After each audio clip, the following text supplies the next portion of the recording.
Hello, welcome back to the channel. Thank you ಯಾರೆಲ್ಲ ನನ್ನ ಚಾನಲ್ನ ಸಬ್ಸ್ಕ್ರೈಬ್ ಮಾಡಿದ್ದೀರಾ, ಸಪೋರ್ಟ್ ಮಾಡ್ತಿದ್ದೀರಾ. ಇದು ತ್ರಿಬಲ್ ಪ್ರೊಟೆಕ್ಷನ್ ಬ್ರಾಸ್ಲೆಟ್. ಯಾರಿಗೆ ಇಂಟ್ರೆಸ್ಟ್ ಇದೆಯೋ ಇದನ್ನು ತಗೊಳ್ಳೋದಕ್ಕೆ ನನ್ನ ವಾಟ್ಸಪ್ ನಂಬರ್ಗೆ ಮೆಸೇಜ್ ಮಾಡಿ ನಿಮ್ಮ ತ್ರಿಬಲ್ ಪ್ರೊಟೆಕ್ಷನ್ ಬ್ರಾಸ್ಲೆಟ್ನ ಪರ್ಚೇಸ್ ಮಾಡ್ಕೊಳ್ಳಿ. ಇದು ನಿಮಗೆ ಇವಿಲ್ಲಾಯಿಂದ ಪ್ರೊಟೆಕ್ಷನ್ ಕೊಡುತ್ತೆ, ನೆಗೆಟಿವಿಟಿಯಿಂದ ನಿಮ್ಮನ್ನು ಕಾಪಾಡುತ್ತೆ, ನಿಮಗೆ ಒಂದು ಶೀಲ್ಡ್ ಆಗಿ ಇದು ಹೆಲ್ಪ್ ಮಾಡುತ್ತೆ. ಜೊತೆಗೆ ನಿಮ್ಮಲ್ಲಿ ಕಾನ್ಫಿಡೆನ್ಸ್ನ ಹೆಚ್ಚು ಮಾಡಿಸುತ್ತೆ. ಹಾಗಾಗಿ ಈ ಬ್ರಾಸ್ಲೆಟ್ನ ಯೂಸ್ ಮಾಡುವಂಥದ್ದು. ಇದರಲ್ಲಿ ತ್ರಿಬಲ್ ಪ್ರೊಟೆಕ್ಷನ್ ಇರುತ್ತೆ.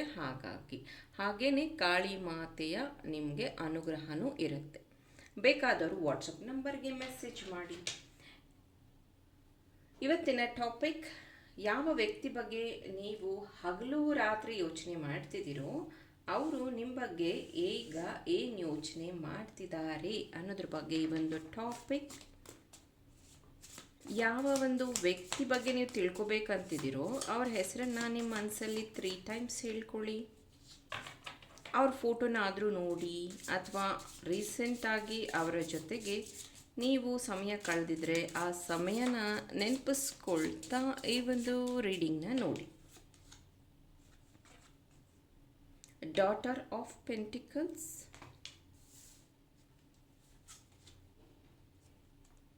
Son of Swords,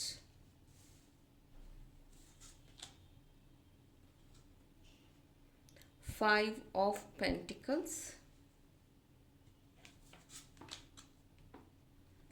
Two of Swords.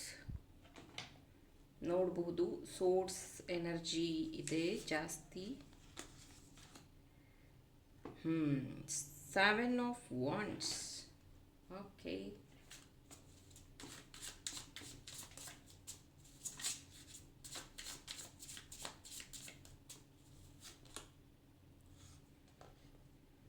The World, beautiful. Wow. Five of Pentacles, a red rose, the Hierophant, Six of Swords, six, Four of Swords. Okay. Bottom of the deck, Daughter of Wands. ನೋಡ್ಬೋದು, ಒಂದು infinity symbol ರೀತಿ ಕಾಣಿಸ್ತಾ ಇದೆ. ಇದು love, emotion, sex, ಪ್ರೀತಿ, ಈ ರೀತಿಯಾಗಿ ಈ ಒಂದು ಕಾರ್ಡ್ ರೆಪ್ರೆಸೆಂಟ್ ಮಾಡುತ್ತೆ. ನಿಮ್ಮ ಮತ್ತು ಅವರ ಮಧ್ಯೆ ಇರುವಂತಹ ಫಿಸಿಕಲ್ ಅಟ್ರಾಕ್ಷನ್ ಬಗ್ಗೆನೂ ಈ ಒಂದು ಕಾರ್ಡ್ ರೆಪ್ರೆಸೆಂಟ್ ಮಾಡುತ್ತೆ. ಇನ್ನು ಈ ವ್ಯಕ್ತಿ ನಿಮ್ಮ ಬಗ್ಗೆ ಏನು ಯೋಚನೆ ಮಾಡ್ತಿದ್ದಾರೆ ಅಂತಂದರೆ, ತುಂಬ ಸತಿ ಅವರು ನಿಮ್ಮ ಹತ್ರ ಓಡೋಡಿ ಬರ್ತಾರೆ. ನಿನಗೆ ನೆನಪಾಯಿತು ಅಂತ ಬರ್ತಾರೆ, ನೀನು ಬಿಟ್ಟಿರೋಕ್ಕಾಗೋದಿಲ್ಲ ಅಂತ ಬರ್ತಾರೆ. ಆದರೆ ಅವರು ನಿಮ್ಮಿಂದ ದೂರ ಆಗೋದು, ಅಂದರೆ ಹತ್ತಿರ ಬರೋದು ಸ್ವಲ್ಪ ಲೇಟ್, ಟಕ್ಕಂತ ದೂರ ಆಗಿಬಿಡ್ತಾರೆ. ದೂರ ಆಗೋದು ಅಂದರೆ ನಂಬರ್ ಬ್ಲಾಕ್ ಮಾಡೋವಂಥದ್ದು, ನಿಮಗೆ ಮೆಸೇಜ್ ಮಾಡದೇ ಇರುವಂಥದ್ದು, ಈ ರೀತಿಯಾಗಿ ಆ ವ್ಯಕ್ತಿ ಸಡನ್ ಮಾಯ ಆಗಿಬಿಡ್ತಾರೆ ಜೀವನದಿಂದ. ಆದರೆ ತುಂಬ ಸತಿ ನಿಮ್ಗೆ ಅನಿಸುತ್ತೆ, ನಾನು ಅವ್ರನ್ನ ಮರಿಬೇಕಂದಾಗೆಲ್ಲ ಯಾಕೆ ಅವ್ರು ನನಗೆ ಎಷ್ಟೊಂದು ನೆನಪಾಗ್ತಾರೆ, ಯಾಕೆ ಅವ್ರು ನನ್ನ ಇಷ್ಟೊಂದು ಟ್ರಿಗರ್ ಮಾಡ್ತಾರೆ. ನಮ್ಮಿಬ್ಬರ ಮಧ್ಯೆ ಏನು ಅಂಥ ದೊಡ್ಡ ಕನೆಕ್ಷನ್, ಅಂದರೆ ಅಂಥ ದೊಡ್ಡ ಡೀಪ್ ಇದೇನೂ ಇಲ್ಲ. ಸ್ವಲ್ಪ ದಿನ ಅಷ್ಟೇ ನಾವು ಪರಿಚಯ ಆಗಿದ್ದು, ಅಥವಾ ನಿಮ್ಮ ಮದುವೆ ಆದಮೇಲೆ ಅವ್ರು ಪರಿಚಯ ಆಗಿರ್ಬೋದು. ದೆರ್ ಇಸ್ ಎ ಚಾನ್ಸಸ್ ನನ್ನ ಮದುವೆ ಆದಮೇಲೆ ಈ ವ್ಯಕ್ತಿ ಸಿಕ್ಕಿದ್ದಾರೆ, ಯಾಕೆ ಈ ಥರ ನನಗೆ ಈ ವ್ಯಕ್ತಿ ಡಿಸ್ಟರ್ಬ್ ಮಾಡ್ತಿದ್ದಾರೆ ಅಂತ ನೀವು ಅನ್ನಿಸ್ತಾ ಇರಬಹುದು. ಆ ವ್ಯಕ್ತಿ ತುಂಬ ಸತಿ ನಿಮ್ಮ ಹತ್ರ ಶೇರ್ ಮಾಡಿದ್ದಾರೆ, ನೀನು ನನಗೊಂದು ರೀತಿ ಲಕ್ಕಿ ಚಾಮ್, ನೀನು ನನ್ನ ಜೀವನದಲ್ಲಿ ಬಂದ ಮೇಲೆ ಫೈನಾನ್ಷಿಯಲಿ ನನಗೆ ತುಂಬ ಲಾಭ ಆಗಿದೆ, ನಾನು ಲೈಫಲ್ಲಿ ಏನೋ ಒಂದು ಅಚೀವ್ ಮಾಡಬೇಕು ಅನ್ನೋ ಚಾಲೆಂಜ್ ಬಂದಿದೆ, ನೀನೊಂದು ರೀತಿ ನನಗೆ ಲಕ್ಕಿ ಅಂತ ಅವ್ರು ನಿಮ್ಮ ಹತ್ರ ಶೇರ್ ಮಾಡಿದ್ದಾರೆ. ಹಾಗೆಯೇ ಅವ್ರು ಹೇಳಿರುವಂಥದ್ದು, ನೀನು ನನ್ನ ವರ್ಲ್ಡ್, ನೀನೇ ನನ್ನ ಪ್ರಪಂಚ, ನಿನ್ನ ಬಿಟ್ಟು ನನಗೆ ಇರೋಕ್ಕಾಗೋದಿಲ್ಲ. ಹೌದು, ನನ್ನ ಜೀವನದಲ್ಲಿ ಕಷ್ಟ ಇದೆ, ತೊಂದರೆ ಇದೆ, ಫೈನಾನ್ಷಿಯಲ್ ಪ್ರಾಬ್ಲಮ್ಸ್ ಇದೆ, ನಾನು ತಂದೆ ತಾಯಿ ನೋಡ್ಕೊಳ್ಳೋ ಜವಾಬ್ದಾರಿ ಇದೆ, ನನಗೆ ದೊಡ್ಡ ಫ್ಯಾಮಿಲಿ ಇದೆ, ನನಗೆ ಊರಲ್ಲಿ ಮರ್ಯಾದೆ ಇದೆ, ಹಾಗೆ ಹೀಗೆ ಈ ವ್ಯಕ್ತಿ ಸಾಕಷ್ಟು ವಿಷಯಗಳನ್ನು ಶೇರ್ ಮಾಡಿದ್ದಾರೆ. ನೀವಿಲ್ಲಿ ನೋಡಬಹುದು, ಈ ಒಂದು 2 ಆಫ್ ಸೋರ್ಡ್ಸ್ ಮಧ್ಯೆ ಒಂದು ಸನ್ ಇರುವಂಥದ್ದು. ಅಂದರೆ ಎಲ್ಲರ ಜೊತೆಗೆ ಅಥವಾ ಎಲ್ಲರ ಮಧ್ಯದಲ್ಲಿ ಇವರೊಂದು ಪ್ರತಿಷ್ಠಿತ ವ್ಯಕ್ತಿ. ಓಕೆ, ಒಂದು ಒಳ್ಳೆ ಪೊಸಿಷನಲ್ಲಿ ಇರುವಂಥವ್ರು, ಇದು ಹೆಣ್ಣು ಗಂಡು ಯಾರಾದರೂ ಆಗಿರಬಹುದು, ಅವ್ರಿಗೆ ಒಂದು ಪೊಸಿಷನ್ ಇದೆ, ಒಳ್ಳೆಯ ಹೆಸರಿದೆ. ಆದರೆ ಅವರು ನಿಮಗೋಸ್ಕರ ಇಲ್ಲಿ ನೋಡ್ಬೋದು, ಇಲ್ಲಿ ಸನ್ ಇದೆ, ಬಟ್ ಇಲ್ಲಿ ಒಂದು ಫೈರ್ ಇದೆ, ಆ ಕಡೆ ಈ ಕಡೆ ವಾಂಡ್ಸ್ ಇದೆ. ಅಂದರೆ ಅವರು ಅವರನ್ನು ಬರ್ನ್ ಮಾಡ್ಕೊತಾ ಇದ್ದಾರೆ. ಅಂದರೆ ನಿಮ್ಮ ನೆನಪಿನಲ್ಲೇ ಕೊರಗೋದು ಅಂತಾರಲ್ಲ ಆ ರೀತಿ. ಅಥವಾ ನೀವು ಇಲ್ಲದೆ ಇದ್ದಾಗ ಅವರಿಗೆ ಬೇಜಾರಾಗೋದು ಅಂತಲೂ ತಗೋಬಹುದು. ಅಥವಾ ಎಲ್ಲರ ಜೊತೆ ಇದ್ದ ಹಾಗೆ ನಿಮ್ಮ ಜೊತೆಗೆ ಅವರು ಸಮಾಜದಲ್ಲಿ ಇರೋಕ್ಕಾಗ್ತಾ ಇಲ್ಲ. ತುಂಬಾ ಯೋಚನೆ ಮಾಡಿ ನೀವು ಇಲ್ಲಿ ನೋಡ್ಬೋದು, ಎರಡು ಪೊಸಿಷನ್. ಅಂದರೆ ಪ್ರಾಣಿಗಳು ಕೂತಿರುವಂಥದ್ದು ನೀವು ನೋಡ್ಬೋದು. ತುಂಬಾ ಹೆದರ್ಕೊಂಡು ಅಥವಾ ಕಾಯೋ ರೀತಿಯಲ್ಲಿ, ಕನ್ಫ್ಯೂಷನ್ ರೀತಿಯಲ್ಲಿ ಆ ಒಂದು ವ್ಯಕ್ತಿ ನಿಮ್ಮ ಬಗ್ಗೆ ಯೋಚನೆ ಮಾಡುವಂಥದ್ದು. ತುಂಬ ಸತಿ ಅವರು ಹೇಳ್ತಾ ಇರ್ತಾರೆ ಕೋಇನ್ಸಿಡೆನ್ಸ್, ಅಂದರೆ ಈಗಷ್ಟೇ ನಾನು ನಿನ್ನ ನೆನಪಿಸ್ಕೊಂಡೆ, ನಿನ್ನ ಕಾಲ್ ಬಂತು, ಅಥವಾ ನಾನು ಅಂದ್ಕೊಂಡೇ ಇರಲಿಲ್ಲ ನೀನು ಇವತ್ತು ಸಿಗ್ತೀಯ ನನಗೆ ಅಂತ ಸಿಕ್ಬಿಟ್ಟೆ. ಅಂದರೆ ಈ ಥರದ ಕೋಇನ್ಸಿಡೆನ್ಸ್ ನಿಮ್ಮ ಲೈಫಲ್ಲಿ ತುಂಬ ಆಗಿದೆ, ನೀವು ಅಬ್ಸರ್ವ್ ಮಾಡಿ. ಆಮೇಲೆ ಈ ಒಂದು ಇಲ್ಲೊಂದು ಕೀ ಇದೆ ನೋಡ್ಬೋದು ನೀವು. ನಿಮ್ಮ ಜೀವನದಲ್ಲಿ ತುಂಬ ಕಷ್ಟಗಳಿತ್ತು, ನೋವಿತ್ತು, ಯಾರು ಸಹಾಯ ಮಾಡ್ತಿರಲಿಲ್ಲ. ಆ ಒಂದು ಟೈಮಲ್ಲಿ ಈ ವ್ಯಕ್ತಿಯಿಂದ ಒಂದು ಸಹಾಯ ಹಸ್ತ ಅನ್ಬಹುದು, ಅಥವಾ ಫೀಡ್ಬ್ಯಾಕ್ ಅನ್ಬಹುದು, ಅಥವಾ ಫ್ರೆಂಡ್ಶಿಪ್ ಥರ ಅನ್ಬಹುದು.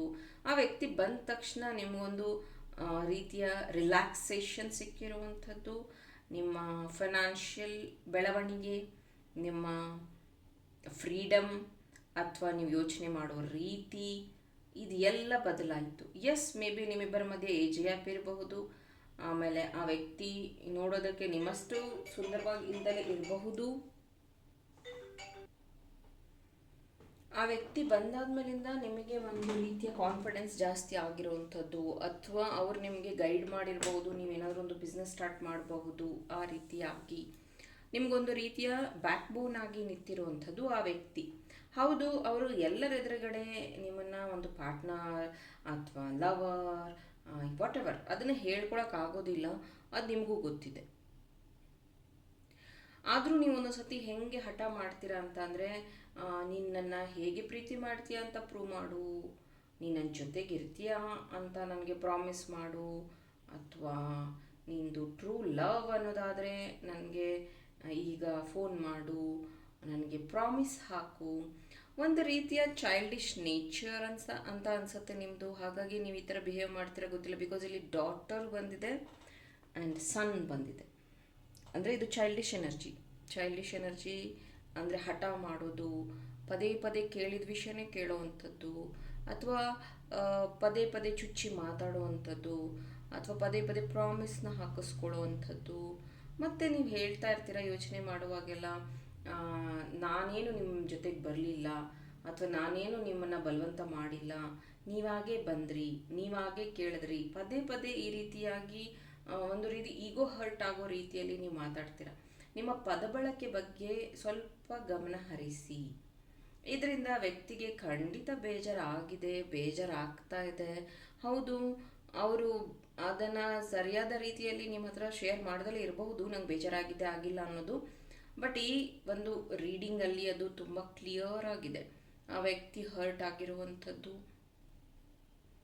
ನಿಮ್ಮ ವರ್ತನೆಯಿಂದ. ಹೌದು, ಜೊತೆಗೆ ಈ ವ್ಯಕ್ತಿ ಮುಂಚೆ ಹೇಗೆ ನಿಮ್ಮ ಹತ್ರ ಬಿಹೇವ್ ಮಾಡ್ತಿದ್ರು ಹಾಗೆ ಇಲ್ಲ, ಯಾಕಂದರೆ ಸ್ವಲ್ಪ ಮಾತು ಕಮ್ಮಿ ಆಗಿದೆ. ಮುಂಚೆ ಥರ ಅಷ್ಟು ಕೇರ್ ಇಲ್ಲ ಇವಾಗ. ನಿಮ್ಗೆ ಅನ್ನಿಸ್ತಾ ಇದೆ, ಅಯ್ಯೋ ಇನ್ನೇನು ದೂರ ಆಗ್ತೀವಿ, ಅಯ್ಯೋ ಇವ್ರು ನನ್ನ ಹತ್ರ ಮಾತಾಡ್ತಿಲ್ಲ, ಮಾತು ಬಿಟ್ಬಿಟ್ಟಿದ್ದಾರೆ, ದೂರ ಆಗಿಬಿಡ್ತೀವಿ, ಇನ್ನು ಮುಗ್ದೋಯ್ತು, ಟೈಮ್ ಪಾಸ್ ಆಗೋಯ್ತು, ಹಾಗೆ ಹೀಗೇನು. ಈ ವ್ಯಕ್ತಿಯ ಈಗಿನ ಸದ್ಯದ ಪರಿಸ್ಥಿತಿಯಲ್ಲಿ he or she is stuck. Okay, ಅವರಿಗೆ ಅದರಿಂದ ಆಚೆ ಬರೋದಕ್ಕೆ ಟೈಮ್ ಹಿಡಿತಾ ಇದೆ, ಅಥವಾ ಕ್ಲಾರಿಟಿ ಸಿಗ್ತಾ ಇಲ್ಲ. ಒಂದು ಸತಿ ಅನಿಸುತ್ತೆ ಅವ್ರ ಪರಿಸ್ಥಿತಿನ ನಿಮ್ಮ ಹತ್ರ ಹೇಳ್ಕೊಂಡ್ರೆ ನಿಮಗೆ ಬೇಜಾರಾಗಿ ನೀವೇನಾದರೂ ನಿರ್ಧಾರ ತಗೋತೀರಾ, ಅಥವಾ ಅವ್ರ ಪರಿಸ್ಥಿತಿ ಬಗ್ಗೆ ತಿಳ್ಕೊಂಡ್ಮೇಲೆ ನೀವೇನಾದರೂ ಅವರಿಂದ ದೂರ ಆಗಿಬಿಡ್ತೀರಾ. ಈ ಒಂದು ಭಯನೂ ಅವರಿಗೆ ಕಾಡ್ತಾ ಇದೆ. ಎಸ್, ಇದು ಹಗಲು ರಾತ್ರಿ ನಿಮ್ಮ ಪರ್ಸನ್ ಪ್ರೀತಿ ಬಗ್ಗೆ ಅಥವಾ ನಿಮ್ಮ ಬಗ್ಗೆ ಯೋಚನೆ ಮಾಡ್ತಿರುವಂತಹ ರೀಡಿಂಗ್ ಆಗಿತ್ತು. ಐ ಹೋಪ್ ಇದರಿಂದ ಇನ್ಸೈಟ್ಸ್ ಇನ್ಫಾರ್ಮೇಷನ್ ಸಿಕ್ಕಿದ್ದೆ, ಹೆಲ್ಪ್ಫುಲ್ ಆಗಿದೆ ಅಂತ. ಹಾಗಿದ್ರೆ ಬೇಗ ಈ ಒಂದು ವಿಡಿಯೋಗೆ ಲೈಕ್ ಮಾಡಿ. ಇದೇ ರೀತಿಯ ಇಂಟ್ರೆಸ್ಟಿಂಗ್ ಟಾಪಿಕ್ಸ್ ಬೇಕು ಅಂದರೆ ನನ್ನ ಚಾನಲ್ನ ಸಬ್ಸ್ಕ್ರೈಬ್ ಮಾಡಿ. Thank you.